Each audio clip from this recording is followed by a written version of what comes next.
Bismillah, Assalamualaikum warahmatullahi wabarakatuh. Waalaikumsalam warahmatullahi wabarakatuh. Waalaikumsalam warahmatullahi wabarakatuh. Waalaikumsalam warahmatullahi wabarakatuh. Salam sejahtera untuk kita semuanya. Saudara-saudara, pada hari ini, seperti biasa, adalah pertemuan ketiga dari visiting lecture Sosiologi Politik.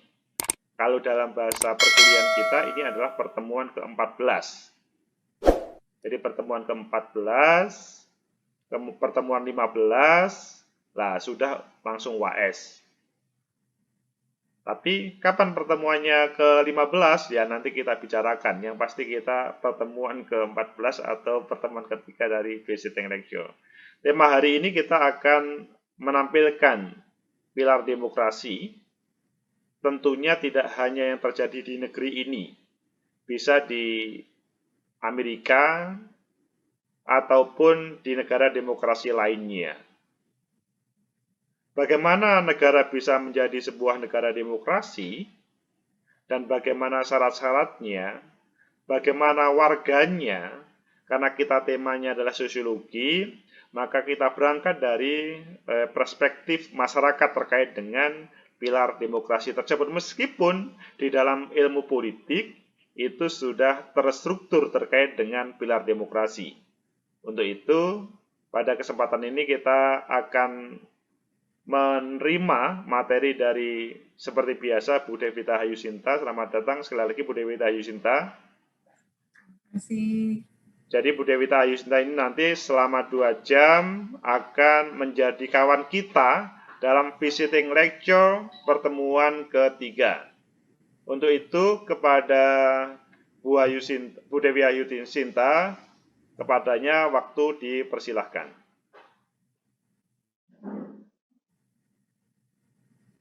Oke, terima kasih Pak Agus Mahfud. Assalamualaikum warahmatullahi wabarakatuh. Waalaikumsalam warahmatullahi wabarakatuh. Waalaikumsalam warahmatullahi wabarakatuh. Terima kasih ya kesempatannya.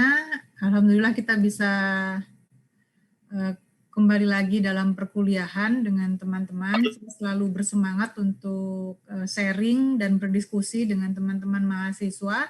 Mohon maaf tadi agak terlambat karena dimajukan, jadi saya memang agak siang sih ke kantor, jadi agak ngos-ngosan.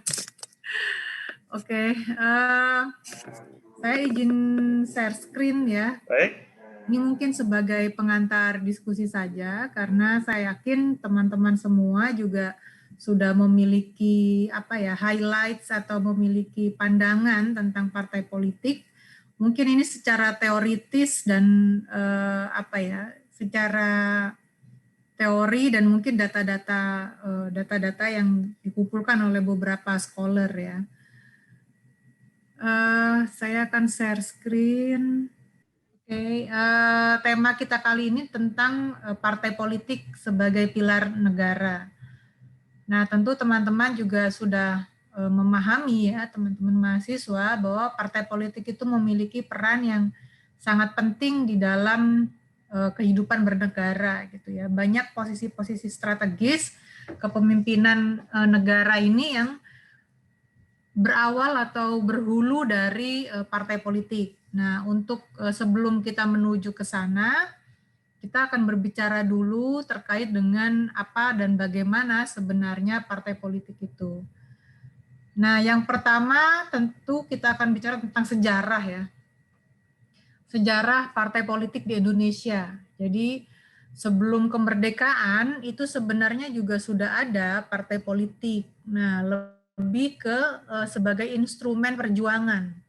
Jadi partai politik lebih ke seperti indise partai itu kan merupakan instrumen untuk memperjuangkan kemerdekaan. Jadi untuk mempersiapkan kemerdekaan, mereka membuat partai politik yang itu juga sebagai bentuk perlawanan terhadap kolonial, pemerintah kolonial gitu.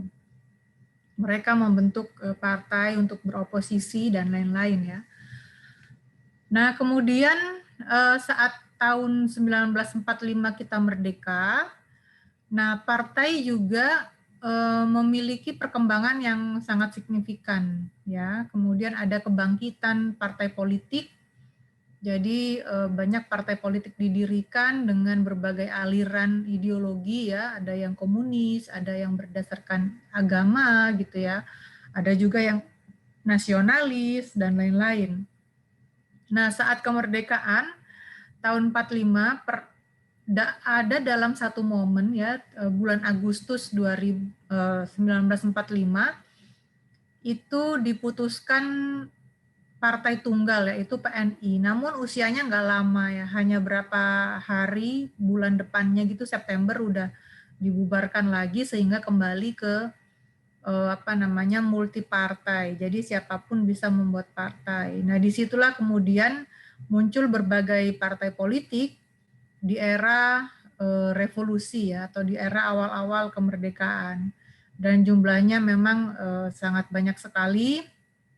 Sampai kemudian mereka melakukan pemilu yang pertama Indonesia itu adalah tahun 1955. Nah, tahun 1955 ini diikuti oleh banyak sekali partai politik. Nah, kemudian juga saat Orde Baru. Nah, kita kemudian beranjak ke saat Orde Baru ya. Saat Orde Baru itu kemudian terjadi deideologisasi partai politik, jadi partai politik mengalami penyederhanaan oleh pemerintah saat itu ya, hanya ada 3 partai politik yang diasumsikan mewakili atau merepresentasikan 3 ideologi di Indonesia. Jadi nasionalis diwakili oleh PDIP, waktu itu nggak pakai perjuangan ya, jadi hanya PDI. Nasionalis diwakili oleh PDI, padahal sebelumnya kan ada beberapa partai nasionalis ya. Tapi kemudian semua dilebur ke PDI. Nah, kemudian ada partai P3. Nah, P3 ini mewakili atau merepresentasikan ideologi Islam. Jadi semua partai seperti partai NU, kemudian yang lain-lain itu dimasukkan, dilebur menjadi satu dalam partai Islam begitu, P3. Nah, kemudian ada Golkar. Nah, golongan karya. Sebenarnya Golkar ini awalnya bukan sebuah partai ya. Dia lebih ke kayak satgas begitu. Nah, tetapi kemudian pada perkembangannya mereka dijadikan menjadi sebuah partai. Nah, akhirnya pada saat Orde Baru, nah teman-teman mahasiswa mungkin belum mengalami ya zaman Orde Baru ya, itu hanya ada 3 partai politik. Jadi sangat berbeda dengan zaman kita reformasi gitu ya. Hanya ada 3 partai politik, yaitu P3, PDI, dan Golkar. Nah, kemudian pada saat terjadi reformasi di tahun 1998, banyak sekali partai politik yang berkembang ya. Ada banyak sekali ya, bahkan tahun 2009 itu diikuti oleh sekitar 30-an partai politik ya.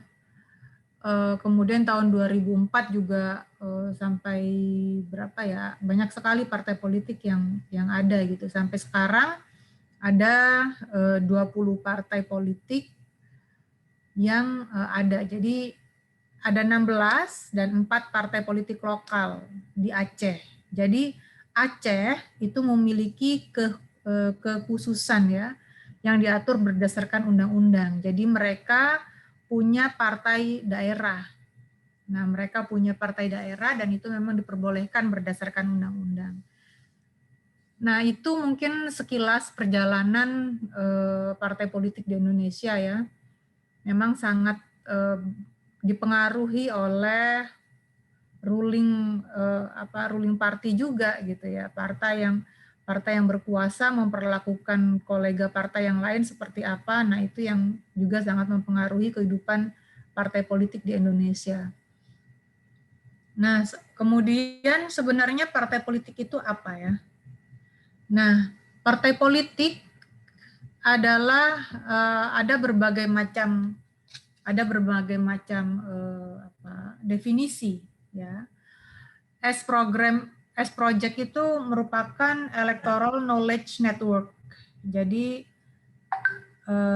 dia sebenarnya merupakan sebuah jaringan internasional. Di dalamnya diisi oleh para scholar, dosen, akademisi yang memang concern ke isu-isu pemilu dan isu-isu politik ya. Jadi mereka kemudian membuat definisi-definisi, banyak sekali definisi tentang partai politik, salah satunya mereka juga membuat definisi tentang demokrasi dan partai politik, kemudian demokrasi, kemudian mereka juga membuat definisi tentang pemilu yang demokratis dan lain-lain gitu ya. Nah, ini ada beberapa definisi.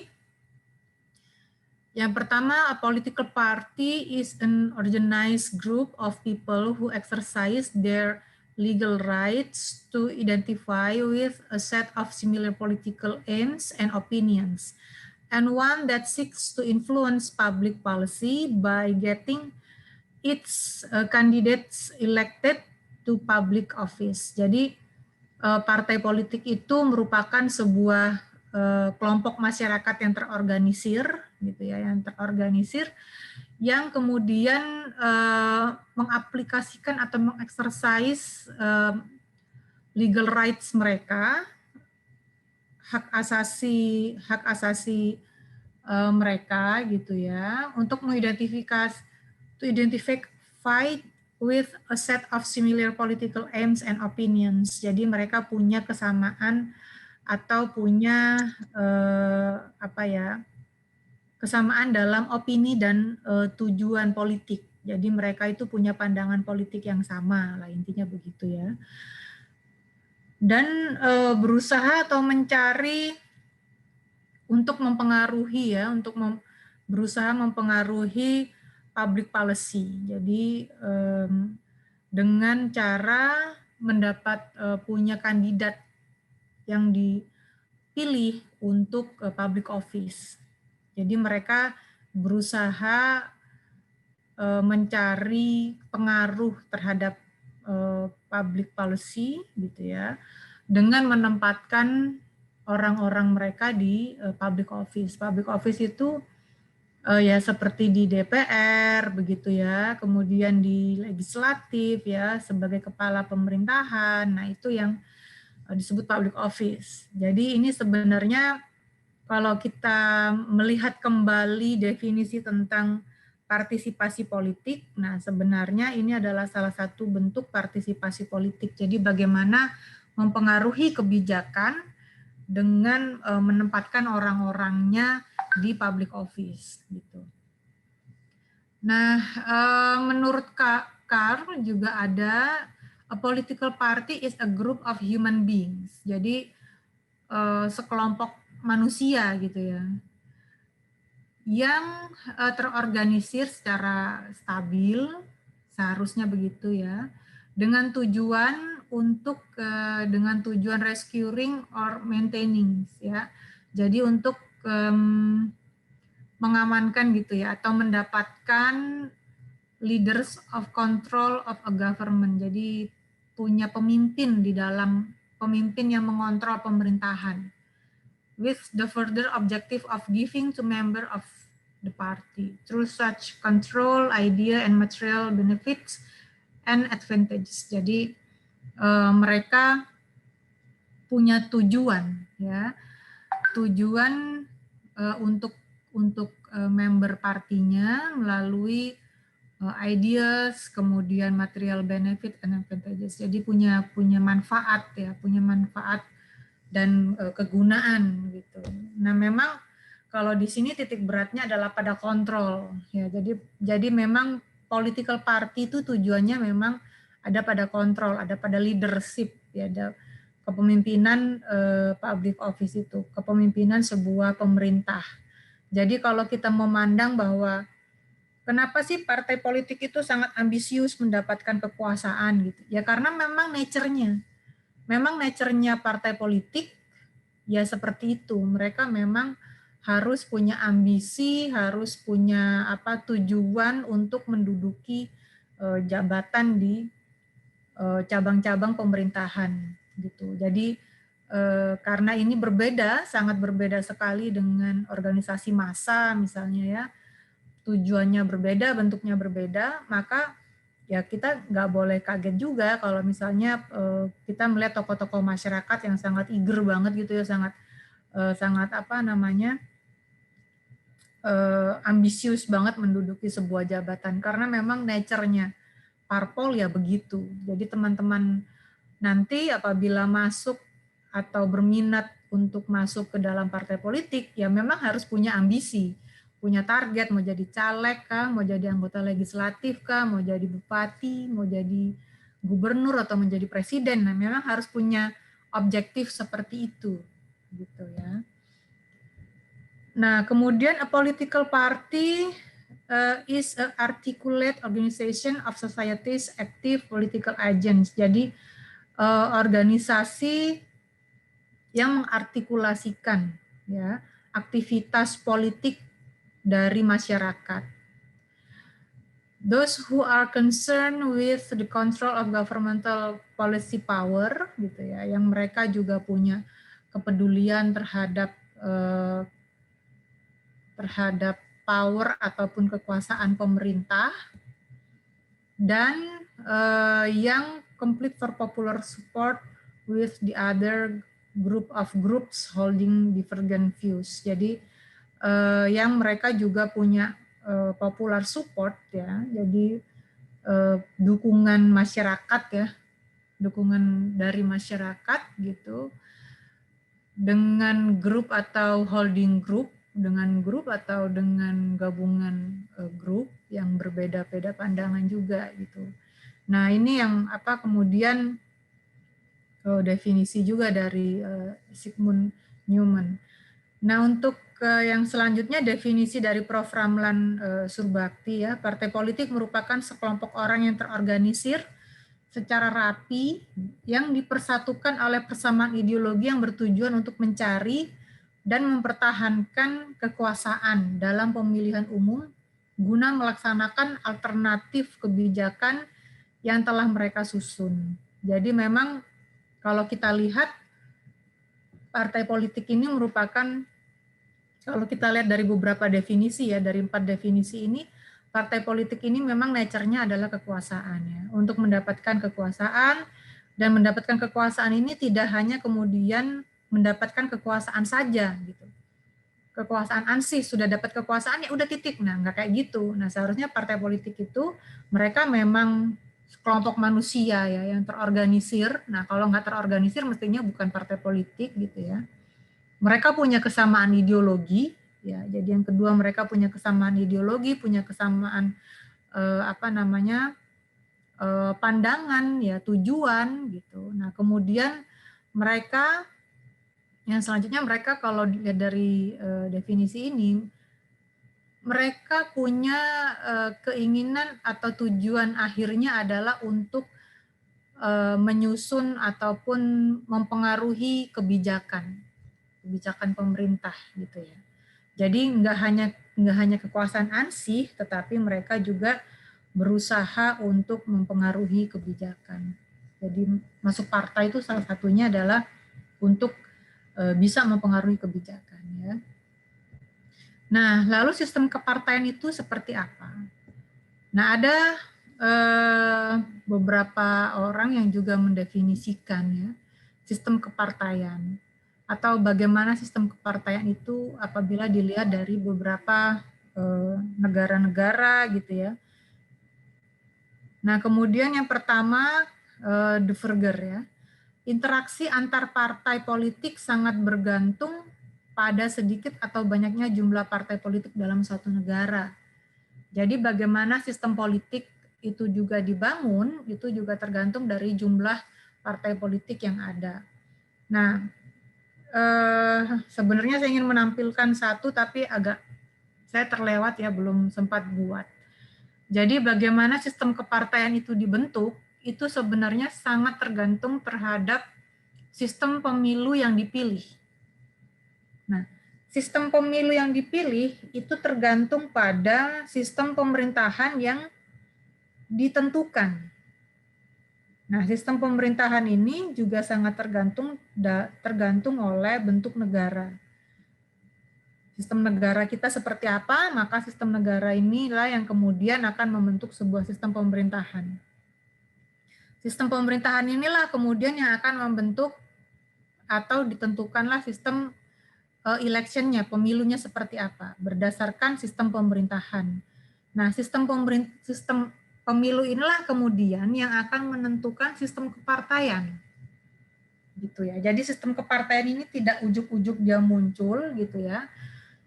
Tidak kemudian tapi dia merupakan hasil sebenarnya ya, hasil dari sistem pemilu yang dipilih oleh para legislatif atau para pembuat kebijakan. Jadi mereka mau sistem pemilu yang seperti apa, nah itu juga menghasilkan sistem kepartaian yang seperti apa.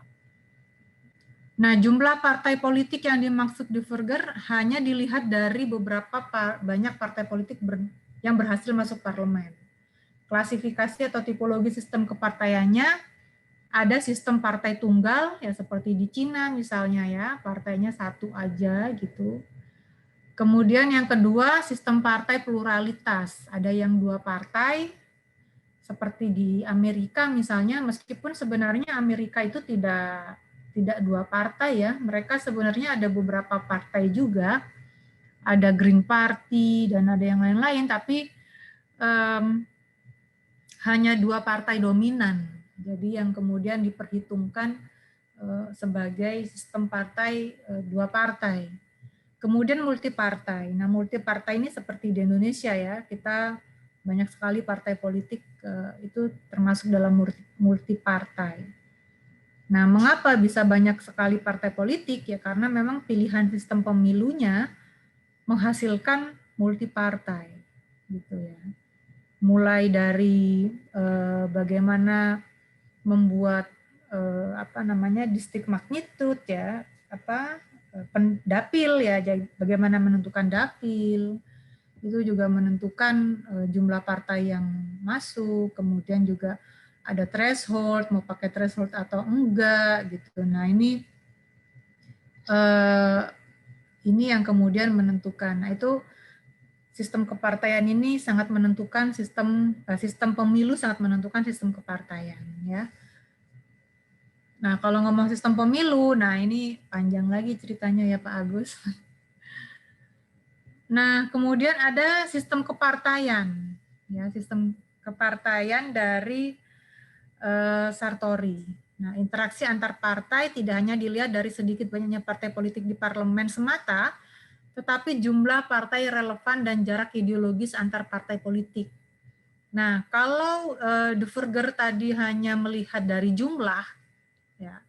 Tetapi Sartori ini memandang atau melihat lebih jauh lagi, lebih dalam lagi tentang bagaimana perolehan suara misalnya ya. Mereka membandingkan perolehan suara antar partai politik, persentasenya seperti apa di DPR begitu ya. Kemudian ideologinya bermacam-macam atau hanya ada satu ideologi tapi sebenarnya partainya banyak gitu. Nah, jadi dilihat lebih jauh lagi. Melihat sejauh mana komposisi kursi yang dimiliki partai politik di parlemen mampu memiliki dampak yang signifikan dalam menjalankan fungsi-fungsi parlemen, termasuk membuka peluang untuk koalisi maupun oposisi. Nah, dia juga mengklasifikasikan ada 7 klasifikasi ya, jadi ini lebih banyak lagi. One party system, sistem partai tunggal. Kemudian ada hegemonic party, partai yang hegemonik ya. Bisa jadi partainya ada beberapa tapi hanya satu yang hegemonik. Ya, seperti misalnya zaman Orde Baru ya. Zaman Orde Baru itu kan ada 3 partai. Tapi yang menghegemoni kan hanya satu. Ya. Predominan party, nah, partai yang predominan ya, jadi ada yang predominan begitu. Ada 2 party, ada 2 partai. Jadi hanya ada 2 partai di parlemen. Kemudian limited pluralism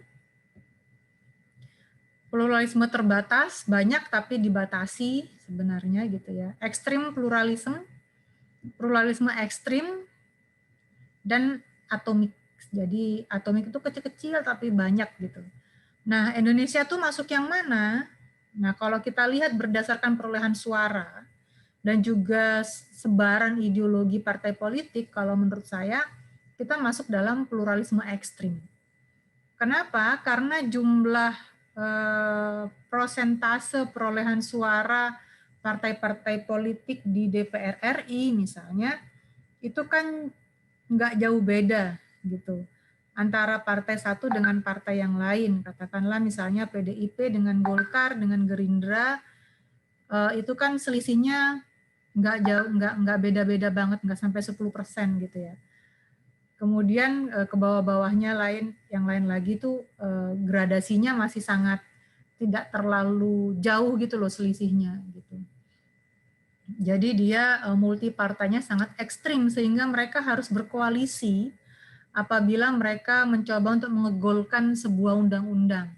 Misalnya mau bikin undang-undang tentang Omnibus Law ya. Itu kan nggak mungkin tuh PDIP sendirian gitu. Dia mesti didukung oleh partai politik lain agar paling tidak atau sekurang-kurangnya mereka mendapatkan 50% lebih suara di DPR. Nah, maka mereka harus berkoalisi gitu. Karena suaranya nggak jauh-jauh beda nih gitu kan antara misalnya PDIP dengan Gerindra dengan Golkar, PKS itu kan nggak jauh-jauh beda sebenarnya. Nah makanya mereka harus berkoalisi. Nggak bisa satu partai mengusulkan sebuah undang-undang dan kemudian bisa lolos kalau mereka tidak berkoalisi. Nah kadang-kadang ini yang kemudian membuat partai di DPR kalau mau mengusulkan sebuah undang-undang itu menjadi complicated ya. Mereka harus melobi partai lain punya kepentingan apa, mereka harus akomodir ya begitulah. Itu adalah resiko-resiko di pluralisme ekstrim ya, karena tidak ada satu partai yang hegemonik. Nah kemudian syarat partai yang demokratis seperti apa? Kalau berdasarkan S-Project, jadi adalah organisasi yang bebas, freedom of organization. Jadi organisasi yang bebas, mereka hanya berdasarkan pada ideologi ya. Misalnya mereka tidak membatasi diri untuk hal-hal yang misalnya yang penyandang disabilitas nggak boleh gitu ya. Intinya mereka punya ideologi dan itu mereka kemudian bebas, siapa saja boleh masuk asal punya ideologi yang sama, punya tujuan yang sama gitu ya. Freedom of speech and assembly, jadi kebebasan untuk berkumpul dan mengemukakan pendapat ya. Jadi di dalam partai politik pun mereka harus punya kebebasan untuk menyampaikan pendapatnya. Fair and peaceful competition, jadi di internal partai mereka juga harus ada kompetisi yang damai tanpa kekerasan dan juga adil. Jadi siapapun bisa mengikuti kompetisi gitu ya. Nggak cuma misalnya anaknya pemilik partai gitu ya, nggak hanya koleganya atau hanya elit-elit partai yang kaya aja misalnya yang boleh ikut kompetisi gitu ya, berdasarkan mahar politik misalnya. Nah itu sudah menyalahi prinsip partai yang demokratis. Kemudian plurality ya, jadi mereka punya tingkat pluralitas, jadi bermacam-macam gitu. Kemudian terbuka dalam proses pemilu. Kemudian level playing field, mereka punya medan ataupun punya tempat bermain gitu ya. Jelas levelnya di mana. Mereka di nasional misalnya atau di level di lokal misalnya. Nah, mereka punya level playing field. Jadi mereka punya medan bertempur gitu di mana. Kemudian media access and reporting, jadi mereka bisa diakses ya oleh media dan bisa dilaporkan juga oleh media. Mereka punya media sendiri bahkan untuk misalnya melaporkan aktivitasnya sehingga masyarakat bisa mengaksesnya ya.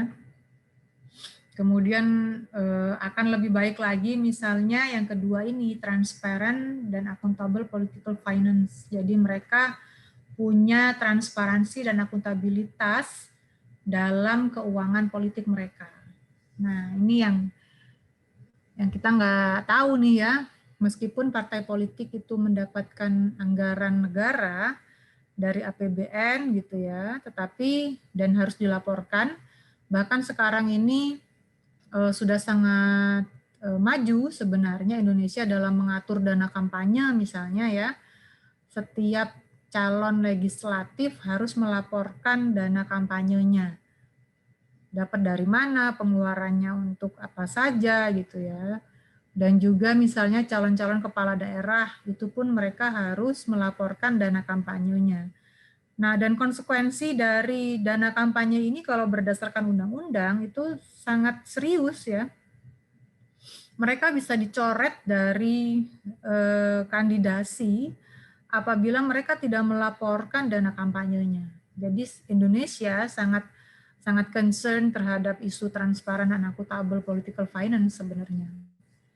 Dan punya konsekuensi yang sangat serius untuk partai politik dan untuk khususnya untuk para peserta pemilu maupun pilkada ya. Kemudian internal parti demokrasi. Jadi di internal partai itu juga demokratis gitu ya. Jangan sampai misalnya ini partai politik untuk sebuah sistem yang demokratis tapi di internalnya justru tidak demokratis. Jadi rekrutmen itu dilakukan secara demokratis ya.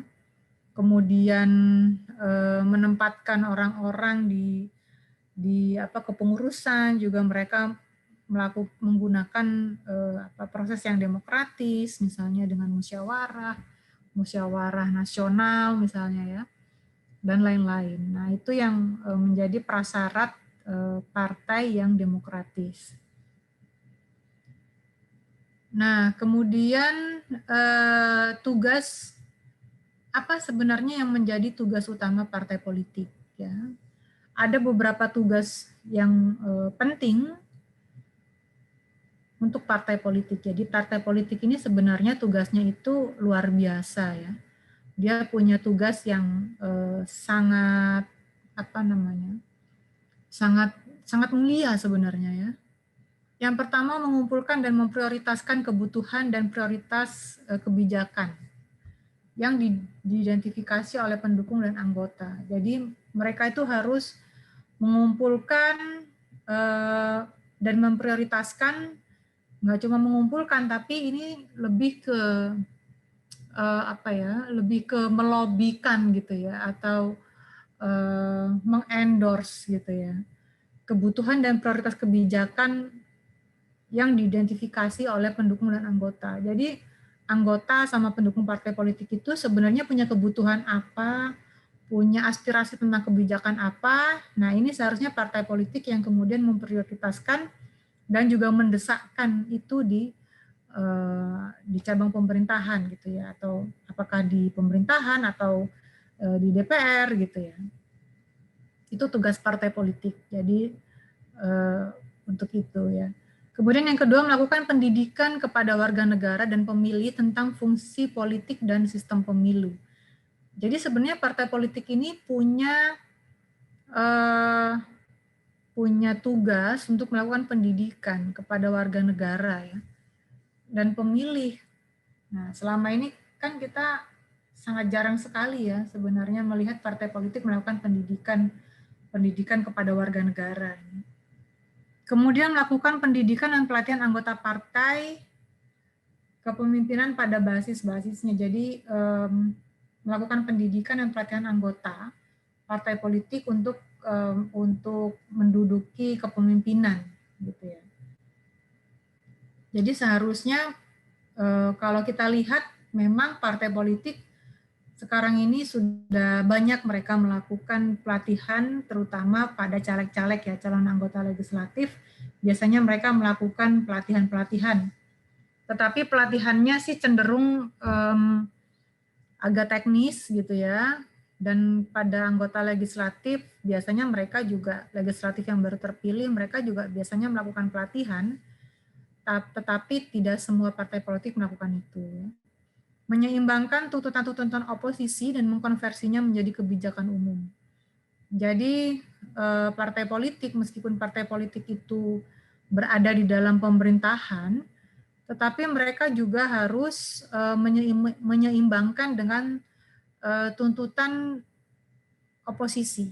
Ya, jadi nggak boleh kita mengabaikan apa sih keinginan oposisi ya. Kemudian mengkonversinya menjadi kebijakan umum. Nah, ini yang harusnya dilakukan oleh partai politik. Aktif dan memobilisasi warga negara untuk melakukan partisipasi politik dengan demonstrasi merubah opini publik menjadi opsi kebijakan. Kayaknya sekarang agak jarang ya kita lihat partai politik demo gitu. Kalau dulu zaman SBY itu PDIP ya, PDIP bersama buruh kadang-kadang itu mereka sering demo, misalnya saat ada isu waktu itu pemerintah SBY mau mencabut subsidi BBM misalnya.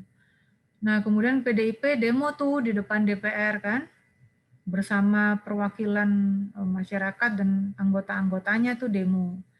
Nah itu memang tugas partai politik tuh, gitu, memobilisasi massa gitu, warga negara dan pendukungnya untuk melakukan demo untuk membentuk opini publik menjadi opsi kebijakan. Ya, jadi itu jadi kita nggak usah heran kalau ada partai politik yang demo, meskipun partai politik itu punya wakil di DPR. Ya. Biasanya yang demo tuh PDIP ya, PKS, kemudian Gerindra kayaknya juga pernah demo ya.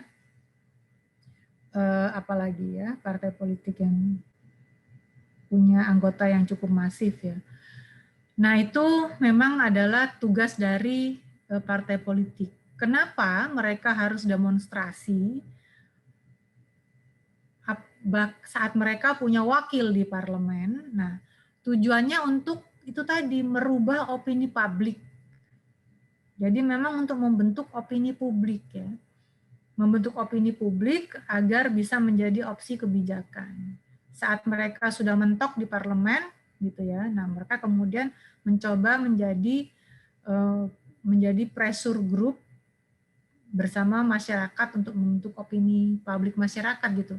Harapannya nanti masyarakat ini yang menjadi pressure untuk DPR gitu ya, atau untuk pemerintah misalnya. Nah, kemudian sebagai saluran opini publik dari warga negara kepada pemerintah. Jadi seharusnya partai politik itu juga menjadi saluran opini publik. Kalau kita punya aspirasi, ya partai politik itu menjadi salah satu salurannya. Nah, kalau kita lihat sekarang partai politik melalui wakil-wakilnya di DPR ya sudah melakukan misalnya seperti jaring aspirasi gitu ya. Mereka turun ke dapil untuk menyerap aspirasi masyarakat gitu ya. Nah, memang itu adalah tugas mereka. Gitu, dan kita bisa menitipkan opini kita, aspirasi kita kepada mereka. Kemudian melakukan rekrutmen dan pelatihan kandidat-kandidat untuk pejabat publik ya.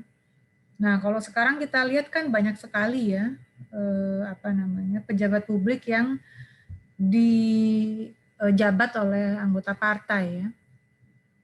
Bukan hanya yang elected ya, bukan hanya yang dipilih oleh partai politik, dipilih melalui pemilu atau pilkada, tapi juga ada pejabat-pejabat publik yang awalnya adalah anggota partai politik gitu ya. Nah, kita bisa lihat ya beberapa misalnya Hakim Agung ya, kemudian bahkan beberapa misalnya ya kayak komisaris-komisaris ya, meskipun secara aturannya mereka nggak boleh berpartai politik, tapi kan sebenarnya kita semua tahu mereka adalah orang-orang parpol gitu. Kemudian dan banyak lain ya, banyak lagi yang lain ya. Menteri-menteri ya jelas kalau menteri-menteri itu salah satunya tidak hanya berdasarkan kompetensi, tetapi juga berdasarkan pembagian power sharing dari partai koalisi gitu ya. Jadi partai politik itu punya tugas yang memang sangat mulia sekali ya, untuk melakukan rekrutmen dan pelatihan kandidat-kandidat untuk pejabat publik. Nah, kemudian selanjutnya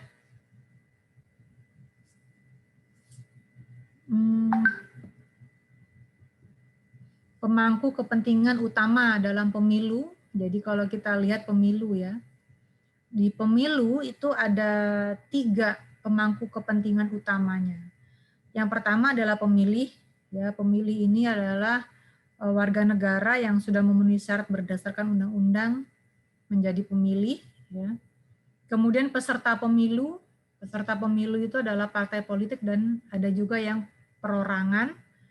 Kemudian penyelenggara pemilu ini adalah KPU, Bawaslu, DKPP. Nah, peserta pemilu itu, kalau pemilu itu artinya pesertanya adalah partai politik. Jadi caleg-caleg itu pesertanya dalam undang-undang itu adalah partai politik yang menjadi peserta. Nah, perorangan di sini ini maksudnya adalah anggota DPD ya. DPD itu kan mereka seharusnya adalah perorangan. Meskipun sekarang kita lihat juga tidak terlepas kemungkinan gitu ya, anggota partai politik bisa menjadi anggota DPD juga. Nah, ini yang jadi agak rancu ya akhirnya ya. Nah, partai politik itu menjadi peserta dalam pemilu, dan kemudian mereka mengutus caleg-caleg atau menentukan caleg-caleg yang akan berlaga di pemilu, juga misalnya di pilkada. Nah, kalau peran partai politik tadi yang sebagai kelompok kepentingan yang utama ya, sebagai peserta. Nah, pesertanya apa saja? Yang pertama adalah anggota DPR RI, DPRD provinsi, DPRD kabupaten dan kota. Jadi itu harus dari partai politik, ya, nggak boleh ujuk-ujuk perorangan gitu, perseorangan, mereka tidak didaftarkan oleh partai politik tertentu, lalu daftar mau jadi caleg, nah itu nggak boleh. Jadi kalau kita amati saat pendaftaran caleg ya menjelang pemilu, itu yang mendaftarkan adalah adalah partai politiknya. Jadi partai politiklah yang mendaftarkan kader-kadernya untuk jadi caleg. Jadi yang daftar itu ya partai politik gitu ya. Kemudian kepala daerah ya, meskipun ada juga perorangan, tetapi partai politik yang lebih dominan mencalonkan diri dalam pilkada. Dan itu adalah ada partai pengusung ya. Ada partai pengusul, siapa yang mengusulkan, siapa yang mengusung. Nah, itu punya perannya strategis di situ. Gitu. Meskipun ada beberapa kepala daerah yang dari perseorangan ya, misalnya di sebuah kabupaten di Lampung, saya lupa tuh nama kabupatennya, perseorangan yang menang.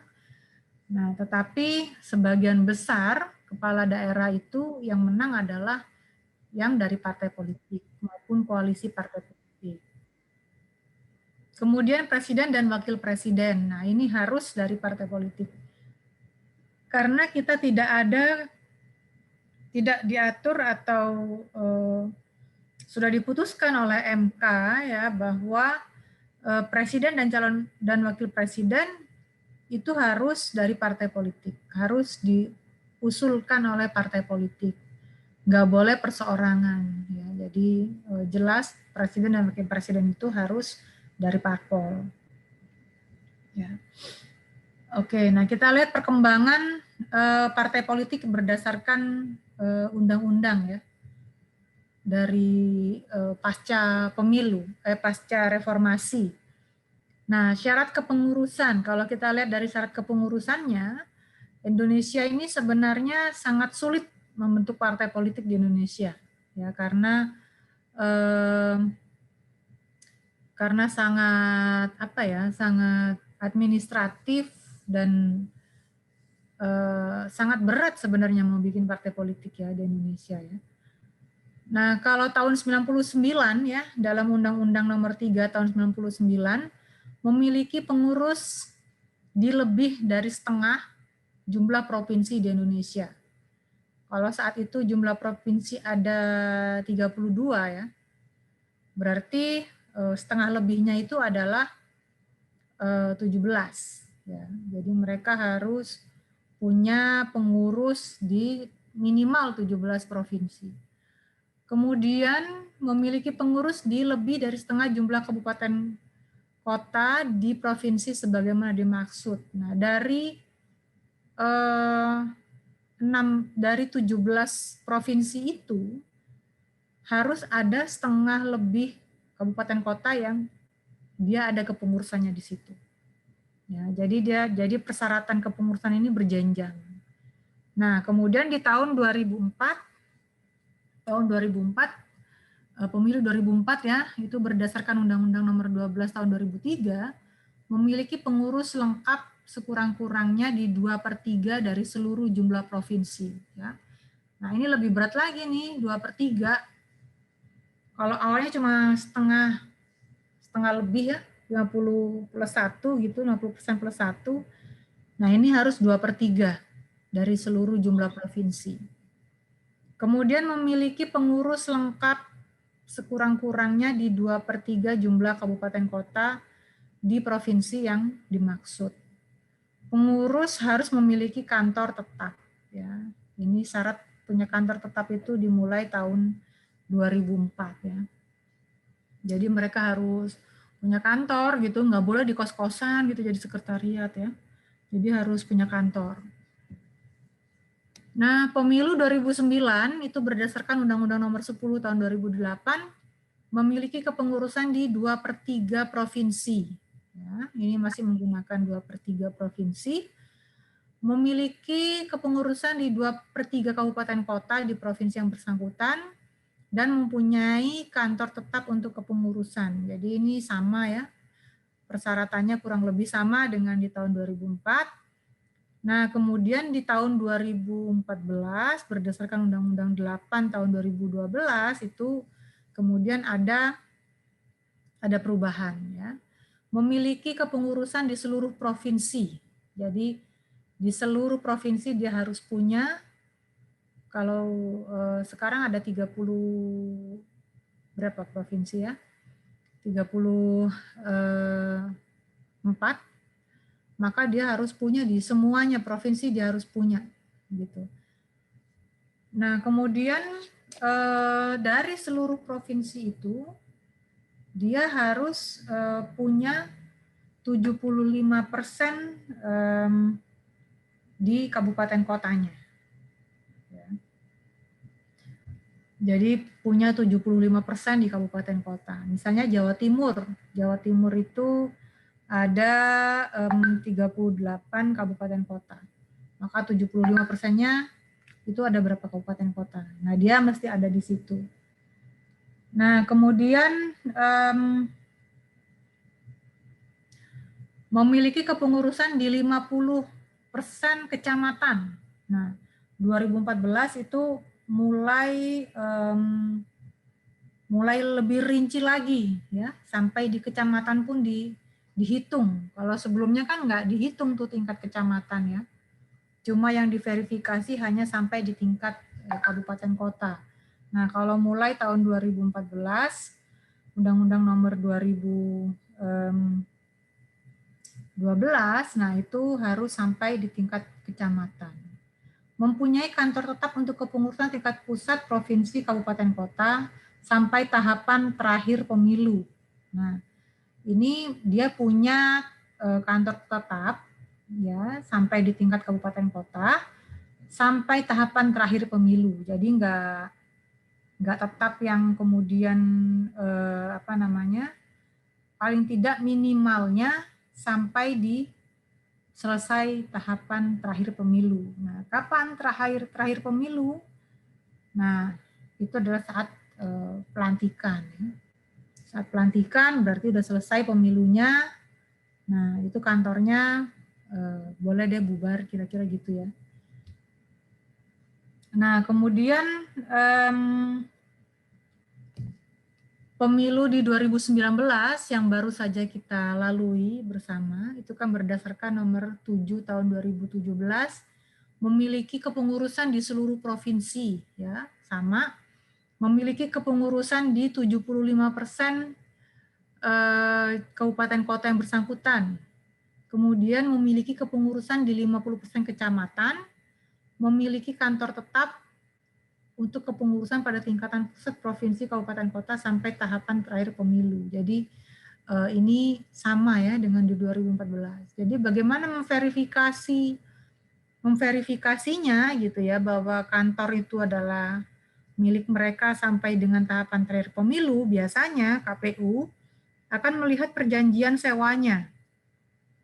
Atau kalau ada perjanjian sewa atau perjanjian hak pakainya gitu, sampai kapan, nah dilihat dari situ untuk memverifikasi kantor tetap itu.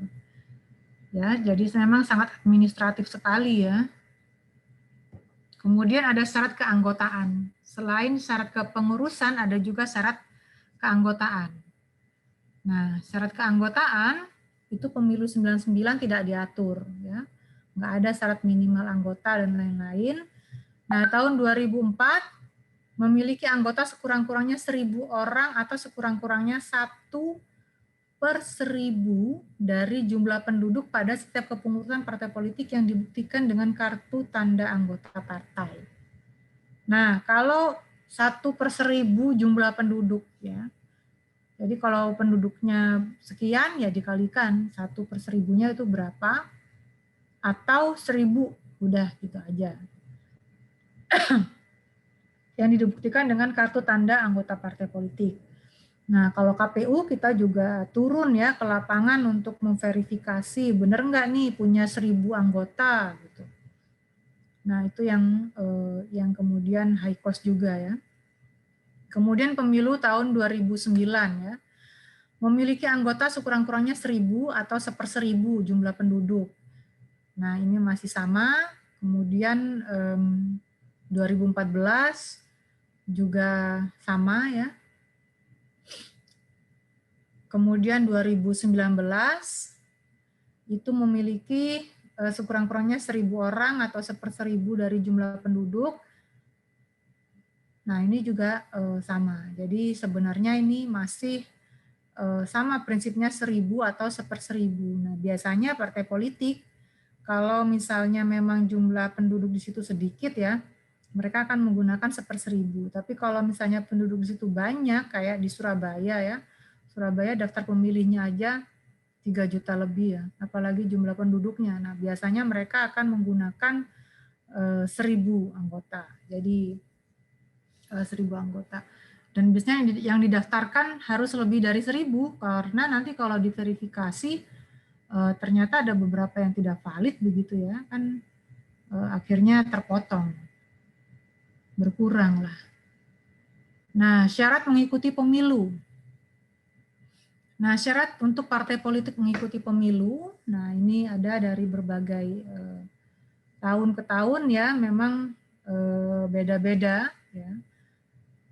Karena ada yang pakai, kalau dulu memang pakai threshold ya.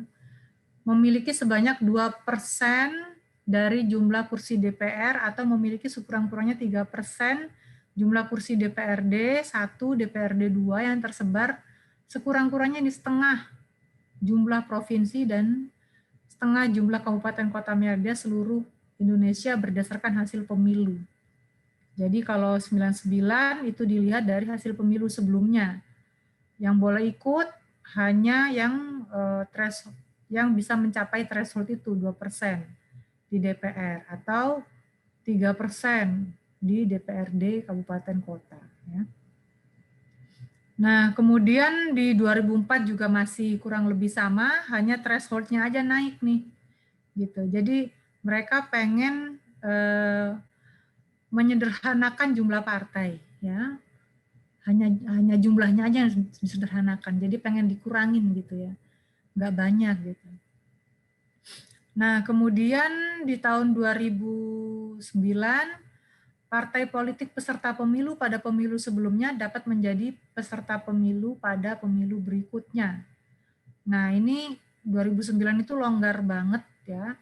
Jadi siapa saja partai politik di 2004 yang sudah menjadi peserta pemilu, belum tentu mereka punya kursi ya di DPR, tapi mereka adalah peserta pemilu aja, mereka udah boleh ikut pemilu di 2009. Apalagi ditambah lagi dengan partai-partai baru yang juga kemudian mendaftarkan diri ya, mendaftarkan diri. Nah itu kemudian makanya banyak sekali di tahun 2009 itu jumlah partai politik.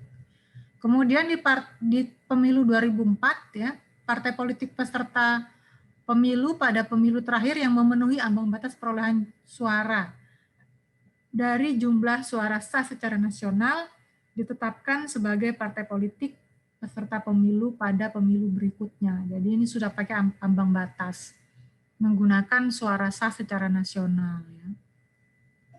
Kemudian partai politik peserta pemilu merupakan partai politik yang telah ditetapkan atau lulus verifikasi oleh KPU. Partai politik yang telah lulus verifikasi tidak diverifikasi ulang dan ditetapkan sebagai partai peserta pemilu. Nah, jadi ini sudah tidak ada lagi apakah dia mendapatkan kursi atau tidak, mendapatkan sekian persen suara atau tidak ya. Tetapi partai politik yang memenuhi atau sudah lolos verifikasi itu ditetapkan sebagai peserta. Jadi semua partai ya harus daftar, harus daftar lagi, harus diverifikasi kembali. Nah ini yang kemarin kemudian menjadi perdebatan ya. Apakah partai-partai lama yang yang sudah menjadi peserta di tahun 2014 bahkan sudah dapat kursi, apakah harus diverifikasi ulang gitu ya. Nah ini yang kemarin sempat jadi perdebatan. Nah syarat lainnya adalah tentang keterwakilan perempuan. Ya. Keterwakilan perempuan itu dimulai pada kapan? Yaitu pada pemilu 2009 berdasarkan Undang-Undang Nomor 10 Tahun 2008. Jadi sebelum-sebelumnya itu belum ada ketentuan tentang keterwakilan perempuan di kepengurusan partai politik. Ya, baru di Undang-Undang Nomor 10 2008 lah diatur sekurang-kurangnya 30% keterwakilan perempuan. Tapi hanya kepengurusan di tingkat pusat. Ya. Dengan asumsi bahwa di tingkat provinsi dan kabupaten kota ini belum siap, belum cukup punya kader untuk jadi pengurus. Ya. Nah, kemudian di 2014 ya dengan Undang-Undang Nomor 8 Tahun 2012 dengan asumsi bahwa keterwakilan perempuan seharusnya sudah cukup partai politik itu membuat kaderisasi ya. Tapi nyatanya ya masih di tingkat pusat gitu ya, partai politik. Nah, ini yang memang problem partai politik tuh seperti itu nih kadang-kadang.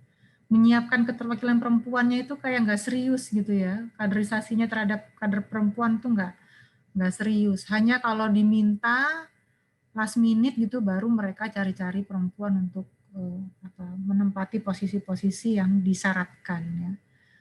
Kemudian di 2014 juga menyerahkan nomor rekening dana kampanye pemilu atas nama partai politik kepada KPU.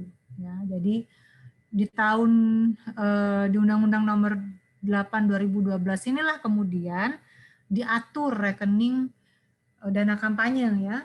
Jadi mulai diatur nih di 2014. Kemudian di 2019 ketentuannya sama ya. Jadi sudah mulai diatur juga dana kampanye. Nah, selanjutnya ini berdasarkan penelitian ya dari Edward Espinal bagaimana sebenarnya kondisi corak ideologi partai di Indonesia ya.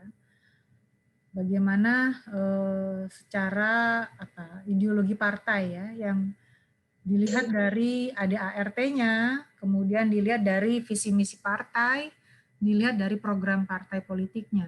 Ya.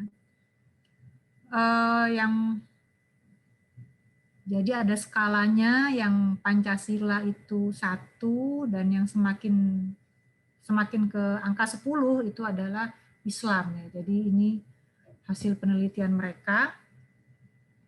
Nah, yang paling Pancasilais berdasarkan penelitian mereka ya PDIP. Ya. Ini berdasarkan program partai, berdasarkan ADART, berdasarkan visi misi dan jargon-jargon partai. Ya. Nah kemudian yang paling Islami itu adalah P3. Ya. Ini yang berdasarkan penelitian tersebut. Ya. Kemudian selanjutnya adalah corak ideologi partai kiri kanan. Siapa yang paling kanan atau konservatif, kiri itu maksudnya progresif ya, kanan itu konservatif. Nah, berdasarkan penelitian mereka, yang paling progresif, ini tahun 2018 ya, itu adalah Demokrat. Ya. Kemudian yang paling konservatif itu adalah PKS. Ini dilihat berdasarkan ADART-nya, berdasarkan mekanisme pengambilan kebijakannya seperti apa ya, proses-proses di internal partai politik seperti apa, kemudian program-programnya ya, itu dilihat dari situ. Nah, PKS yang paling konservatif gitu dan Demokrat yang paling progresif. Kira-kira begitu ya. Nah, kemudian bagaimana partai politik saat ini ya dalam pasca reformasi kondisinya selain persoalan corak ideologi ini. Nah, ada yang paling tidak ada 3 masalah atau 3 kondisi ya partai politik pasca reformasi.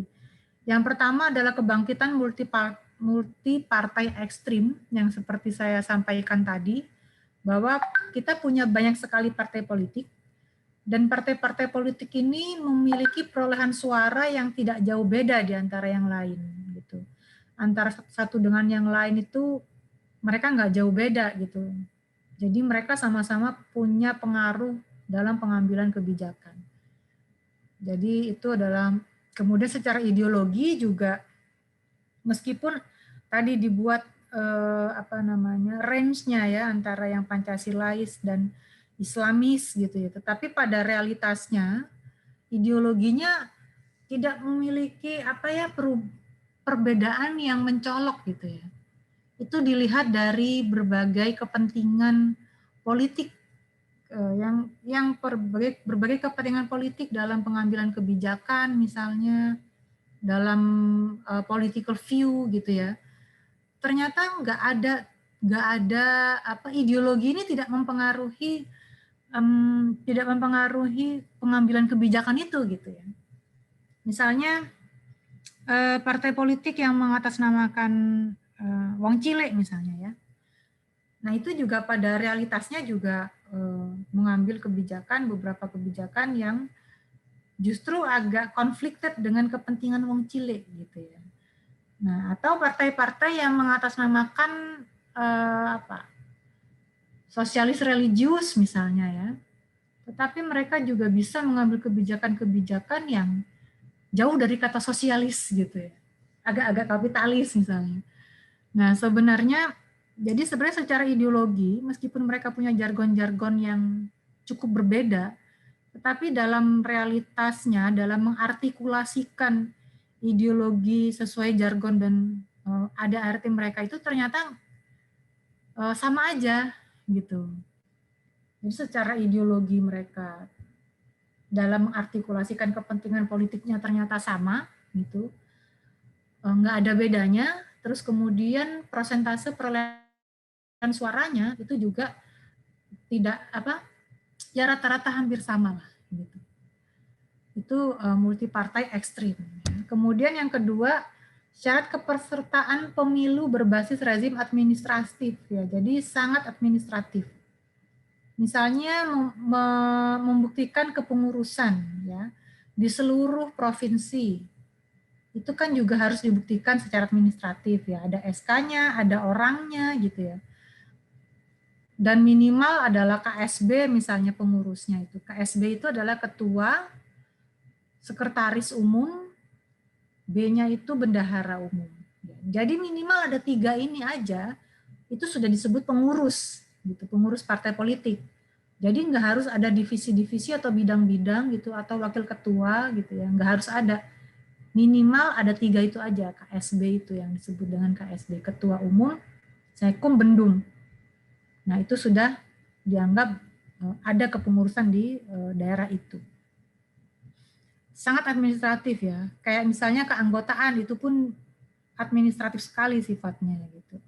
Jadi mereka punya KTA gitu, KTA-nya harus difotokopi dan harus dilampirkan dalam pendaftaran, dan KPU harus melakukan verifikasi diawasi oleh Bawaslu begitu. Jadi sangat administratif sekali ya. Jadi memang tidak mudah membuat partai politik di Indonesia apabila betul-betul syarat-syarat itu dipenuhi. Ya. Butuh biaya dan dana yang sangat besar. Kemudian yang ketiga adalah problematika intraparti demokrasi. Jadi ada problem-problem demokrasi di dalam partai tersebut ya. Kita sering mendengar istilah-istilah oligarki ya.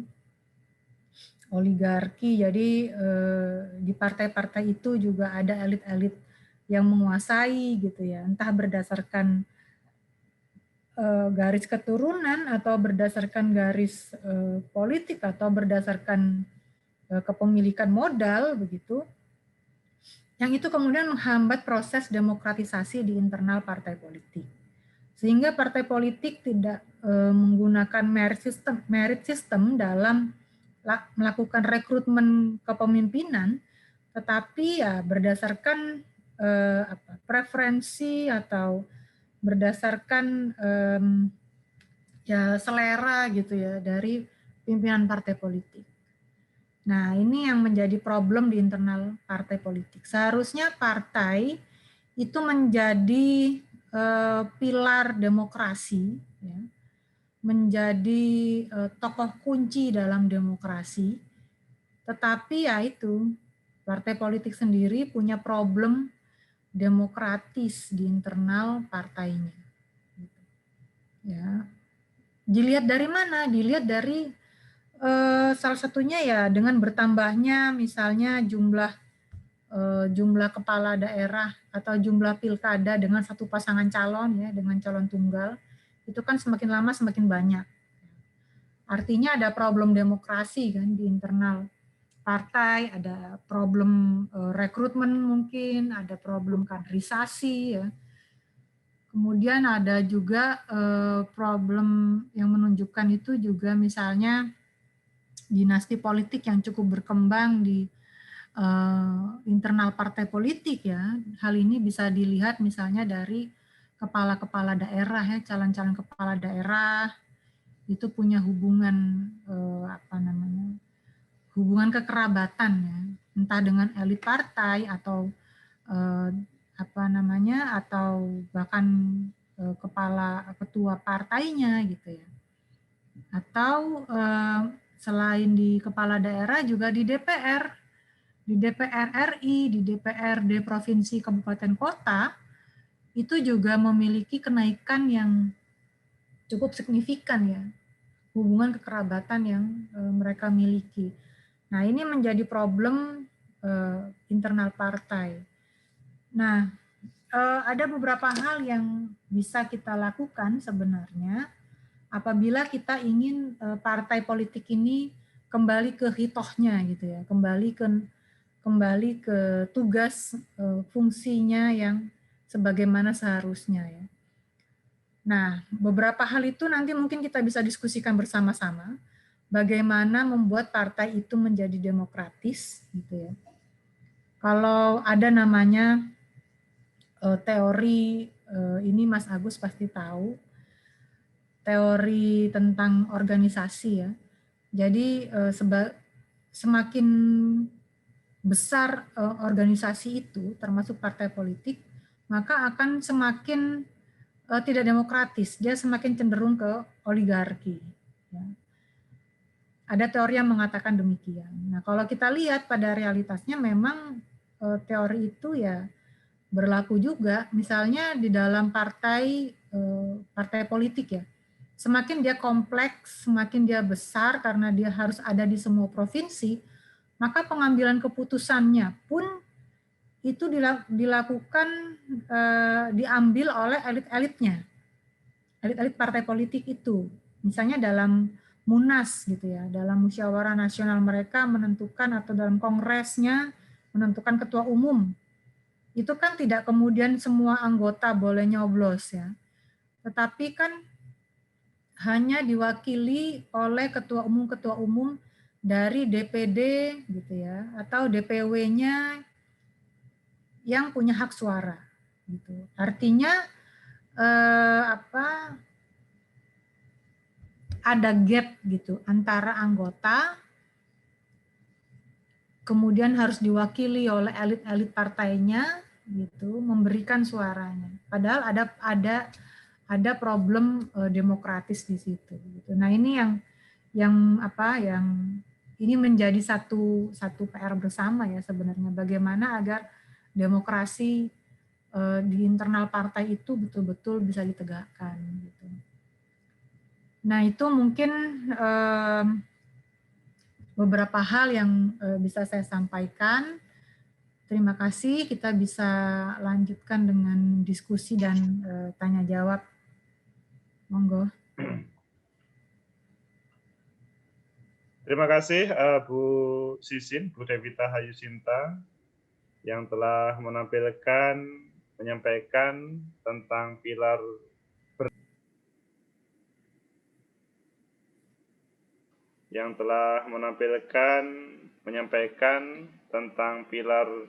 bernegara, khususnya partai politik dalam membangun sebuah negara, membangun demokrasi. Tentunya banyak berangkat dari pengalaman Bu Sisin ketika menjadi penyelenggara ataupun pada saat ini sebagai bagian dari pendamping demokrasi yang ada. Saudara-saudara atau teman-teman, silahkan untuk bertanya atau misalkan menyampaikan gagasan yang mungkin belum disampaikan atau bahkan berbeda pendapatnya dengan yang disampaikan oleh Bu Sisin tadi. Silahkan boleh menampilkan apa yang ingin disampaikan. Intinya adalah bagaimana membangun sebuah negara dengan pilar partai politik.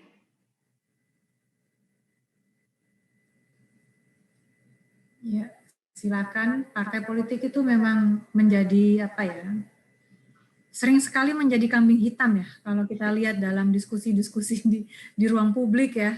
Tapi Bu Sisin, kalau melihat pengalaman Bu Sisin kemarin, khususnya ketika taruhlah pemilu 2014 atau selama pilkada dan selanjutnya, apakah dalam teori yang dikatakan tadi, dia adalah sebagai pilar demokrasi, tetapi apakah dalam prakteknya publik itu melihat itu sebuah pilar atau menjadi sebuah masalah tersendiri? Ya, kalau kita lihat ya, pandangan masyarakat terhadap partai politik itu kan kayak agak sedikit quote and quote mungkin ya, agak muak gitu ya sama partai politik. Padahal sebenarnya itu menurut saya sebuah pandangan yang agak mengkhawatirkan sih. Yeah. Agak mengkhawatirkan gitu. Agak mengkhawatirkannya karena ya partai politik ini punya peran yang sangat strategis ya. Punya peran yang sangat strategis gitu dalam kepemimpinan nasional maupun lokal. Sehingga seyogyanya masyarakat itu punya keterlibatan yang lebih luas dalam partai politik gitu. Jangan kemudian kayak anti, menjauhi gitu, menganggap partai politik ini tempat yang kotor gitu ya. Nah nanti kalau masyarakat menjauhi partai politik, maka yang mendekati partai politik ini kan ya kemudian yang punya khawatirnya kan kemudian yang punya niatan tidak baik begitu. Nah jadi saya rasa orang-orang yang punya itikat baik itu seharusnya yang masuk ke partai politik gitu ya. Jadi nggak boleh menjauhi partai politik gitu. Faktanya kan banyak yang mulai menjauhi dari partai politik, apalagi para generasi muda yang ada di ruangan ini. Iya betul. Nah kalau kita lihat generasi muda di partai politik ya, saya melihat beberapa anak muda yang masuk di DPR RI, Ya. DPR RI atau menjadi kepala daerah, itu mereka pasti punya relasi kekerabatan dengan elit partai, dengan elit partai politik, atau setidaknya ya mereka punya hubungan kekerabatan dengan pemilik modal yang besar gitu. Jarang nih aktivis muda gitu kemudian jadi anggota DPR, itu amat sangat jarang gitu. Ada mungkin beberapa yang basicnya memang aktivis, mereka sebenarnya masuk partai itu mungkin dari 20 tahun yang lalu gitu. Mungkin dari 10 tahun yang lalu mereka harus melalui 2 kali pemilu baru terpilih gitu ya. Nah, itu menjadi problem gitu ya, karena mereka nggak punya privilege mungkin ya, nggak punya hubungan kerabatan dengan pemilik modal maupun pemilik partai gitu. Nah ini yang seharusnya menurut saya harus kita cari solusinya bersama-sama. Saya Loh, yang tidak. ada di ruangan ini bahkan bukan aktivis, kebanyakan Iya, mahasiswa yang sangat taat terhadap perkuliahan. aktivis itu kesannya nggak taat ya terhadap aku. Iya, aktivis kan apa itu namanya mempunyai kegiatan yang di luar perkuliahan, dan di kelas ini kan Ya, relatif paling taat terhadap perkuliahan. Dan akademis ya. ketika kita tadi ya membahas tentang partai politik ya yang selanjutnya dihubungkan dengan generasi muda, bahkan dihubungkan dengan kekerabatan tadi, kelihatannya kok tidak ada masa depan, atau ada masa depan yang belum tergali, Bu Sisin. Nah, jadi sebenarnya ini, kalau kita lihat ya, saya sih tidak mengatakan bahwa para generasi muda yang punya hubungan kekerabatan ini tidak punya kualitas ya. Ada juga sih yang punya visi misi, ada, gitu ada. Tapi nggak banyak saya rasa gitu, nggak banyak gitu. Ada yang memang oleh keluarganya disiapkan betul dari zaman mahasiswa, mereka sudah sudah terbiasa diajak diskusi politik, sudah sering diajak oleh bapaknya atau ibunya ke momen-momen politik gitu ya, ke kampanyenya sudah mulai dilibatkan dan lain-lain. Itu memang ada yang memang disiapkan begitu, memang ada gitu. Tetapi ada juga yang menurut saya nggak bilang nggak disiapkan ya, tapi mungkin nggak serius gitu menyiapkannya, gitu sehingga akhirnya ya terkesan modalnya hanya privilege itu gitu. Nah ini yang sangat disayangkan gitu, karena dia sebenarnya punya tanggung jawab yang sangat besar gitu untuk memikul memikul banyak kepentingan orang gitu ya. Nah itu yang kemudian sangat saya sayangkan seperti itu. Saya tidak melarang ya, nggak apa-apa dari keluarga politikus kemudian anaknya juga politikus, itu kan hal yang wajar saja ya. Karena tiap hari dia dengar orang tuanya ngomongin masalah politik, ngomongin masalah kebijakan, ngomongin masalah bla bla bla bla, kemudian dia sudah terbiasa dengan itu dan dia meneruskan meneruskan tradisi keluarga itu gitu ya. Menurut saya sih nggak masalah gitu. Kalau seperti itu gitu. Tapi kalau motivasinya yang lain, nah ini yang menjadi problem kalau menurut saya. Coba kita tanya Bu Sisin kepada teman-teman ini. Ya. Teman-teman ini, halo, apakah dari sekian ini yang tertarik menjadi tentunya mungkin politisi atau pekerja politik ataupun lain-lainnya, boleh tangannya menampilkan atau boleh menampilkan tangannya? Halo, bisa kameranya dibuka teman-teman ya? Raise hand mungkin. Ada nggak yang pengen masuk parpol gitu? Halo, kalau begini saya langsung menunjuk aja. Miza Rutul Fuadia. Miza bisa mendengar ini? Miza Rutul. Jangan-jangan pada buka puasa ini. Kita kalau Miza tidak nyambung, Fahrul.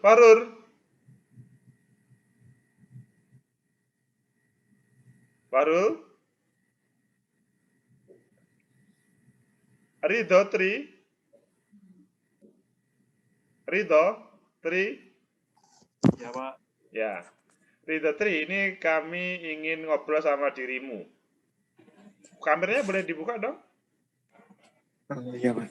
Oke. Sama Mahmud tadi. Mahmud mana tadi? Mahmud Erwin tadi. Kelompok Mahmud Erwin.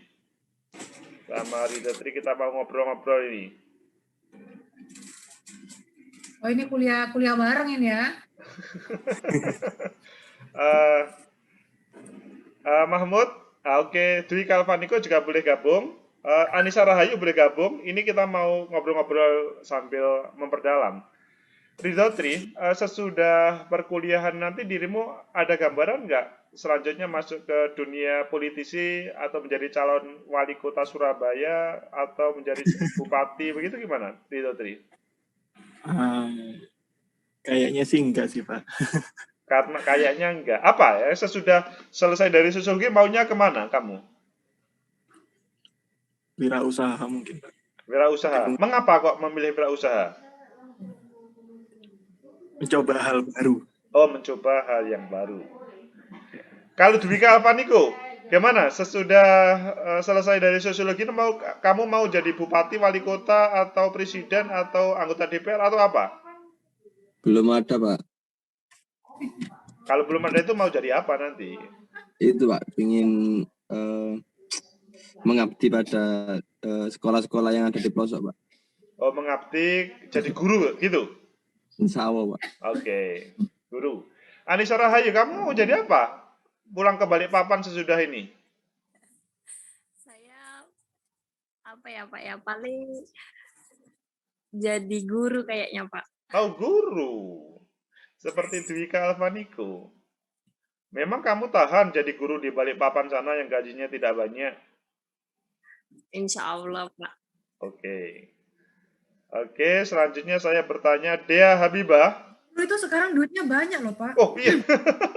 Iya, ada yang sertifikasi itu. Oh iya ya. Kalau sudah sertifikasi bisa-bisa gaji anggota DPR kalah juga ya. Iya, apalagi di wilayah-wilayah yang kaya gitu, kayak Balikpapan ini kan banyak duitnya. Betul. Dea Habibah. Dea Habibah, sesudah selesai ini mau apa? Sesudah selesai dari sosiologi?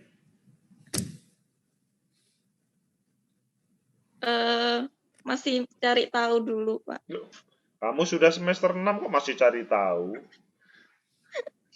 Masih banyak hal yang harus dicari tahu. Nggak masuk ke wilayah birokrasi PNS, ASN, atau ke dunia usaha seperti apa namanya Ridho Tri tadi, atau mau menjadi guru seperti Dwika dan Anissa, atau menjadi politisi, langsung jadi wali kota Surabaya dirimu, Dea Habibah, atau anggota DPR? Dulu sempat kepikiran Pak masuk dunia politik, tapi nggak tahu lagi. Nggak tahu lagi. Gitu ya? Nggak, maksudnya menjadi berubah itu karena apa? Ada menemukan apa, Dea Habibah? Ya mungkin apa ya Pak, masih ragu aja. Ragu tentang masa depannya, atau ragu tidak menang, atau ragu tentang halal haramnya gajinya DPR?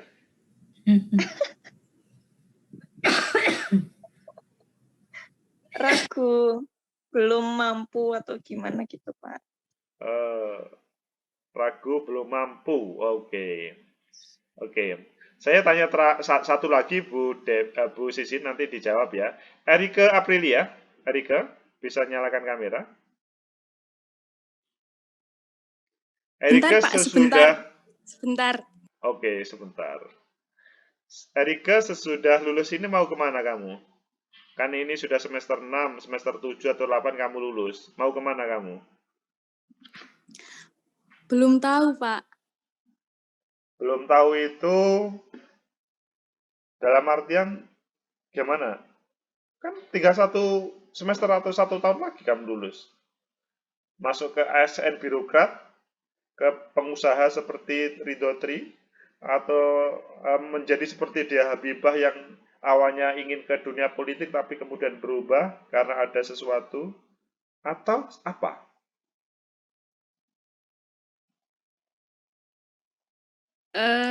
Masih bingung Pak sama apa yang saya inginkan. Dulu sih udah ada rencana, tapi kayaknya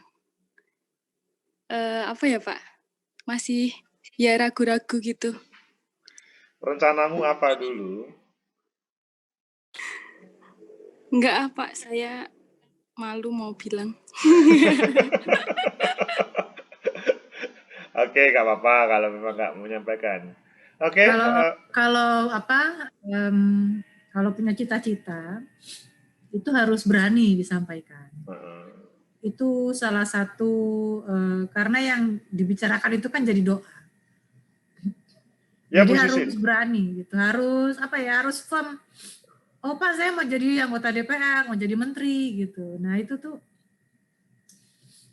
artinya kita tuh punya leadership ya, jadi tahu tujuannya, tahu bagaimana cara mencapainya gitu. Tapi Bu Sisin, dari 80 peserta ini, ya, dari 80-an peserta, atau sekarang tinggal 54 ini, nggak tahu kemana yang lain.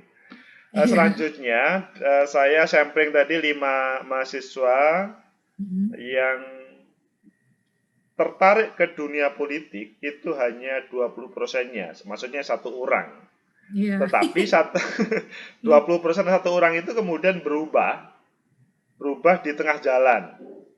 Karena ada kekurang yakinan bahwa dia akan mampu mencapai ke posisi politik. Jadi kelihatannya Dia Habibah itu melihat, kok nggak mampu deh sepertinya diriku untuk menjadi anggota DPRD Kota Surabaya, apalagi menjadi wali kota pengganti Mas Eri Cahyadi besok begitu.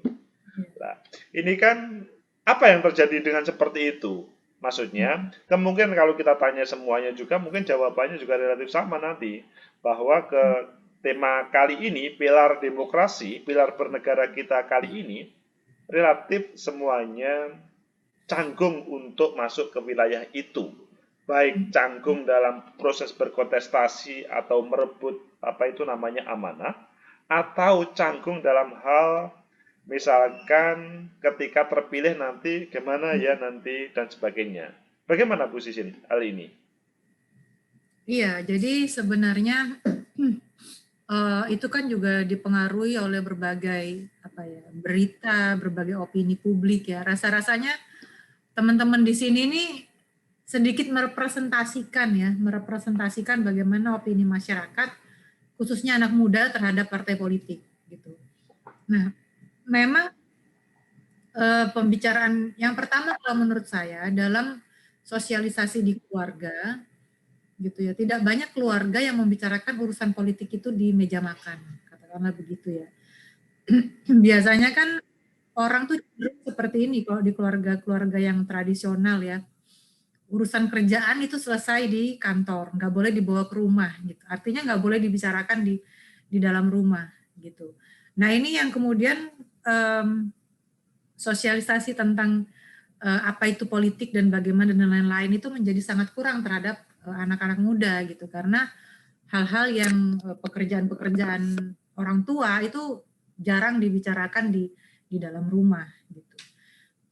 Kemudian yang kedua, di ruang publik sekalipun itu ada citra negatif terhadap partai politik gitu ya. Nah, partai politik itu kan cenderung dengan dengan orang-orang yang mungkin ambisius gitu ya, padahal ambisius itu bukan sebuah hal yang negatif juga ya. Terus kemudian para koruptor itu juga dari partai politik. Sekarang semua partai kan udah pada kena kan ya gitu, nggak ada partai yang nggak kena gitu. Elit-elitnya udah pada kena KPK semua gitu. Nah kemudian citra partai juga yang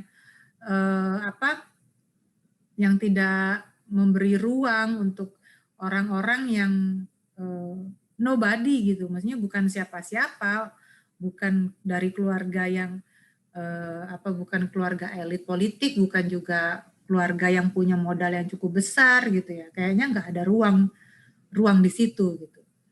Jadi jalan politik itu menjadi jalan ninja gitu ya, jalan yang sangat berat, berliku gitu ya, penuh dengan batu dan kerikil gitu ya, kalau untuk masyarakat pada umumnya gitu. Nah, kalau kita lihat memang pada realitasnya masuk ke partai politik itu merupakan sebuah pilihan yang berani. Ya. Jadi kalau kita sudah masuk ke partai politik, artinya ada beberapa jabatan-jabatan yang tidak bisa lagi kita raih, gitu ya. Misalnya PNS, gitu ya. PNS itu kan juga nggak boleh juga kalau misalnya dia merupakan pengurus dari partai politik. Kemudian komisaris BUMN, BUMD, kemudian penyelenggara pemilu juga nggak boleh partai politik. Dan di beberapa perusahaan-perusahaan swasta sekalipun itu juga ada yang mensyaratkan nggak boleh anggota partai gitu ya. Kemudian di lembaga-lembaga negara, komisi-komisi itu juga sebagian besar kan nggak boleh orang partai politik gitu. Nah memang kalau orang mau masuk partai politik artinya dia memang tujuannya sudah jelas gitu, sudah sangat jelas. Tujuannya ya dia pengen jadi anggota DPR, dia pengen jadi kepala daerah, dia pengen jadi presiden, dia pengen jadi menteri misalnya. Jadi tujuannya juga sudah sangat jelas. Gitu. Dan itu tidak bukan jalan yang mudah gitu. Nah itu yang kadang-kadang menjadi menjadi hambatan juga untuk generasi muda masuk. Nah, kemudian yang kedua, partai politik ini kan merupakan sebuah bukan profesi ya. Dia nggak digaji gitu loh. Orang masuk partai politik itu kan nggak dapat duit gitu. Jadi biasanya orang-orang generasi muda ya seperti tadi ya, seperti Dwika, seperti Rido, seperti Anissa, seperti Arike, seperti Dea gitu ya. Begitu lulus pengen cari duit dulu nih, kan gitu. Nah, partai politik bukan opsi sama sekali untuk cari duit gitu, karena ya kalau cari duit nggak di parpol kan gitu. Jadi akhirnya ya mereka lebih memilih untuk aktif di profesi-profesi yang ya memang untuk mendapatkan duit gitu, mendapatkan uang dan mereka berkarir di situ dan menurut saya juga nggak ada salahnya gitu. Nah, maka dari itu kan akhirnya partai politik diisi oleh pengusaha-pengusaha gitu ya, diisi oleh aktivis-aktivis gitu. Seperti contohnya Bamsud ya, Bambang Susatyo. Dia itu kalau nggak salah 4 kali nyalek baru jadi. Bamsud ini kan kalau kita lihat sekarang dia sudah sangat tua. Bamsud itu ketua MPR sekarang Bu Sisin ya? Iya, betul, ya. Ketua MPR Bambang Susatyo. Karena kan teman-teman ini kan belum tentu tahu siapa Bamsud. Oh iya, maaf. Bambang Susatyo. Jadi dia ketua MPR gitu.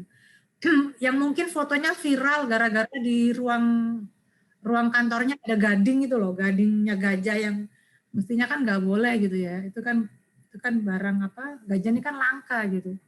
Dia mau memamerkan gadingnya. Nah itu awalnya jurnalis.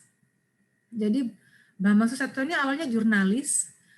Ya dia mulai masuk partai politik di usia 20 tahun gitu, 20-an. Nah, kemudian dia nyalek itu 4 kali baru jadi. 4 kali itu artinya 20 tahun.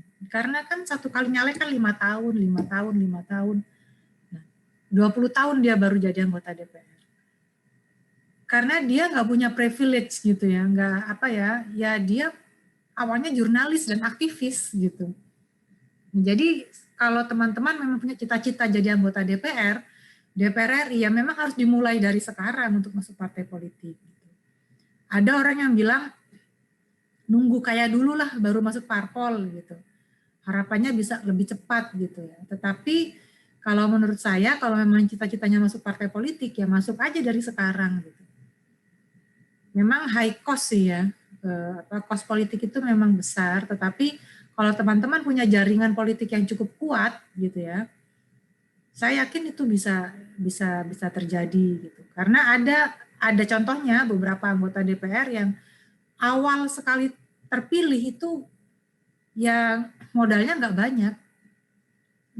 banyak ya, tapi kemudian jadi karena mereka punya popularitas ya, punya basis massa yang jelas, kemudian battlefield-nya jelas, dapilnya adalah di basis basis keluarganya dia misalnya kayak gitu-gitu. Jadi dan itu teman-teman bisa dapatkan kalau teman-teman masuk partai politik mulai dari sekarang gitu.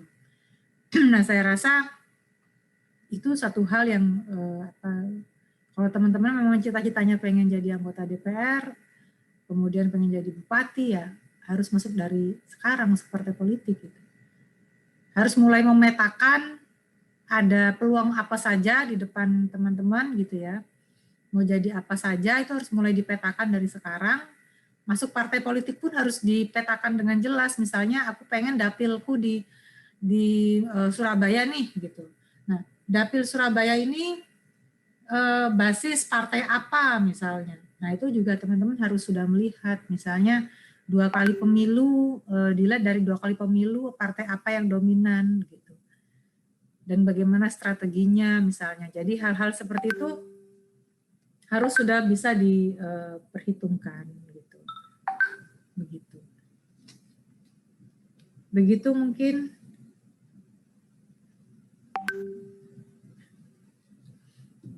Pak Agus. Baik, Bu Sisin, terima kasih penjelasannya. Jadi itu merupakan motivasi yang berangkat dari sebuah pengetahuan bagi teman-teman kalau bukan pengen sih sebetulnya, tapi menampilkan masa depannya di dunia politik, karena bagian dari salah satunya pilar di negeri ini adalah partai politik. Meskipun tadi juga dijelaskan ada plus minusnya ketika seseorang masuk ke wilayah politik, dan pengalaman Dea Habibah tadi menjadikan berubah terkait dengan keinginannya. Ini ada pertanyaan dari Frisky. Pak, permisi mau bertanya. Berarti tidak ada minimal usia untuk bergabung dengan parpol ya Pak? Mungkin sebelum kita melanjutkan silakan Bu Sisin untuk dijawab Bu Sisin. Ya, jadi kalau minimal anggota partai politik, sebenarnya kalau sudah jadi pemilih sudah boleh masuk partai politik. Syarat untuk anggota partai politik itu ya dia itu sebenarnya sudah sah menjadi pemilih, menjadi partai, kemudian menjadi anggota partai politik. Kalau usia teman-teman ini sudah amat sangat boleh, bahkan sudah boleh menjadi anggota DPR pun sudah boleh gitu. Begitu. Intinya sebetulnya sekarang itu mempunyai kesempatan. Apakah kesempatan itu digunakan atau tidak terserah teman-teman. Begitu juga termasuk sang penanya Rizky. Jadi boleh. Waktu sudah jam 2, teman-teman, jam 2 tepat. Merupakan kebanggaan bagi kita bersama ngobrol tentang pilar bernegara, pilar demokrasi kita. Tetapi dari perbincangan tadi beberapa sudah menyampaikan di semester ke-6 ini kelihatannya belum tahu tentang masa depannya. Jadi seakan-akan partai politik atau dunia politik itu dunia yang berbeda. Dunia yang pasti itu adalah dunia guru, dunia ASN, dunia pengusaha, ataupun lainnya. Kalau di dunia partai, dunia politik, itu kelihatannya jauh dari panggang teman-teman. Jadi kelihatannya tidak menarik. Meskipun kalau kita kupas Bu Sisin, contoh seperti Wali Kota Kediri itu masih umur 26 tahun, sekarang sudah menjadi wali kota. Jadi masih, tapi memang ada hubungannya dan kekerabatan tadi juga sih itu kalau Kediri. Itu kabupaten ya? Kabupaten atau wali kota? Itu kabupaten. Kemudian kalau kita melihat di Kabupaten Tuban juga masih umur 28 tahun, masih single juga. Jadi kan tentunya tidak jauh beda dengan teman-teman ini yang ada di ruangan ini. Kalau kita melihat di Trenggalek, umur 30 tahun tapi sudah menjadi bupati periode kedua. Asik kan? Pada waktu umur 25 sudah menjadi wakil bupati, umur 26 langsung menjadi bupati gara-gara Pak Emil Dardak menjadi wakil gubernur. Sekarang umur 30 tahun sudah menjadi bupati periode kedua. tentunya itu hal yang membanggakan bagi orang yang mampu mencapai posisi-posisi itu. Tetapi kalau kita tarik ke ruangan kelas ini kelihatannya kok semuanya belum menggambarkan dirinya terkait dengan masa depannya di pilar tersebut. Meskipun kita tidak bisa memaksa teman-teman untuk tertarik ke wilayah itu. Karena sudah jam 2, minta tolong Bu Sisin untuk closing statement 1 menit untuk bagaimana partai politik sebagai pilar demokrasi ini bisa menjadi semacam masa depan teman-teman, tapi sebetulnya tepatnya bukan masa depan teman-teman, tapi masa depan negeri ini untuk membangun negeri dengan demokratis. Silakan Bu Sisin. Ya, terima kasih Pak Agus. Jadi partai politik itu punya peran yang sangat strategis dalam menentukan arah negara ini, gitu. Karena banyak sekali kepemimpinan nasional maupun daerah yang itu hulunya adalah partai politik. Jadi bagaimana negara ini mau sejahtera atau mau demokratis atau mau maju atau tidak, sebenarnya itu sangat bisa dimulai dari bagaimana partai politik itu mengelola partainya dan melakukan kaderisasi terhadap anggota-anggotanya. Jadi menurut saya partai politik ini sebuah entitas yang tidak boleh ditinggalkan, terutama oleh generasi muda, generasi yang terpelajar, yang intelektual gitu. Kita harus ingat zaman kemerdekaan dulu partai-partai politik itu didirikan oleh para pelajar, oleh para intelektual dengan semangat kemerdekaan. Nah, maka dari itu sudah seyogyanya kita sebagai kelompok generasi muda gitu ya, yang punya intelektualitas itu juga turut punya partisipasi aktif di dalam bagaimana membuat demokrasi itu kembali ke nature-nya gitu. Kembali ke kembali ke bagaimana dia seharusnya berperan dan memiliki kewajiban yang luar biasa untuk negara kita. Gitu. Karena sebenarnya berbagai peluang ada apabila kita bisa punya peran yang strategis juga di dalam partai politik. Mungkin itu Pak Agus Mahfud, saya berharap teman-teman tidak anti terhadap partai politik, tidak kemudian membenci kelembagaan partai politiknya, begitu ya. Tetapi kita juga bisa tidak sekedar membenci, tetapi kita juga bisa punya andil bagaimana membuat partai politik ini menjadi lebih demokratis dan bisa lebih berperan sebagaimana mestinya. Begitu Pak Agus, terima kasih. Terima kasih Bu Sisin, merupakan penutup atau closing yang bagus. Jadi intinya bahwa sebetulnya baik buruknya negara kita, itu bagaimana kita ya berperan, salah satunya adalah di dalam manajemen atau pengelolaan partai politik itu juga. Dan tentunya teman-teman menjadi sumber daya manusia yang luar biasa untuk bagaimana partai politik bisa hadir dengan penuh kebaikan. Dalam bacaannya Bu Sisin tadi, ketika dahulu dibangun generasi muda, Bung Karno itu umur 26 tahun mendirikan partai PNI dan menjadi ketua. Itu seluruh level nasional. Itu kan hebat ya Bu Sisin ya. Ya, tentunya itu semua terinspirasi dari seperti Hos Cokro Aminoto dan selanjutnya.